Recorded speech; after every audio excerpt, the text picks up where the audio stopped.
Good day. This is the Professor, CBMD PhD. And today's Tuesday, June 20th, 2023. It is 9:58 and 17 seconds, a.m. Eastern Daylight Time.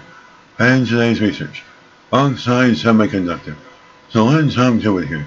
New method takes the uncertainty out of oxide semiconductor layering. Date June 9th, 2023. Source, University of Tokyo.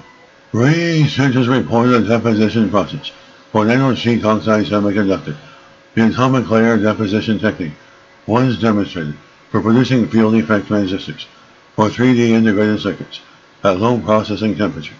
The resulting devices were shown to have high mobility and reliability and are expected to allow high functionality and manufacturability for a range of electronic devices, as there are advantages to using oxides rather than metals and processing where electrodes may be exposed to oxygen during the integration process and become oxidized. However, developing the process is needed to reliably deposit very thin layers of oxide semiconductor materials in the manufacture of devices is challenging and has not been fully established to date.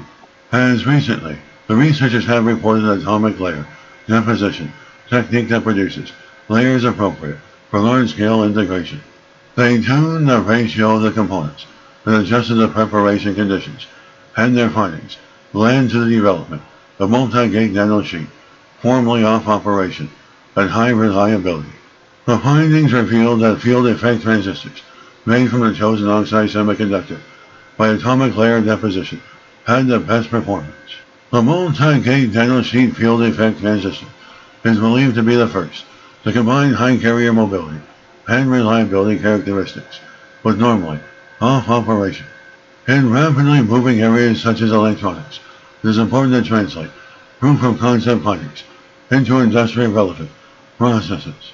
They believe that their study provides a robust technique that can be used to produce devices that meet the market's need for manufacturable 3D integrated circuits with high function. The findings in this study have provided a solution to one of the big obstacles in the manufacturing of electronic devices with semiconductors. Hopefully, this will bring more designs of electronics with high functionality to actual products. And this is the Professor of Advanced Physics, Mathematics, Computer Science, and Leader of Research. This video was created for educational purposes only. Hope you enjoy listening. Until next time, have a great day.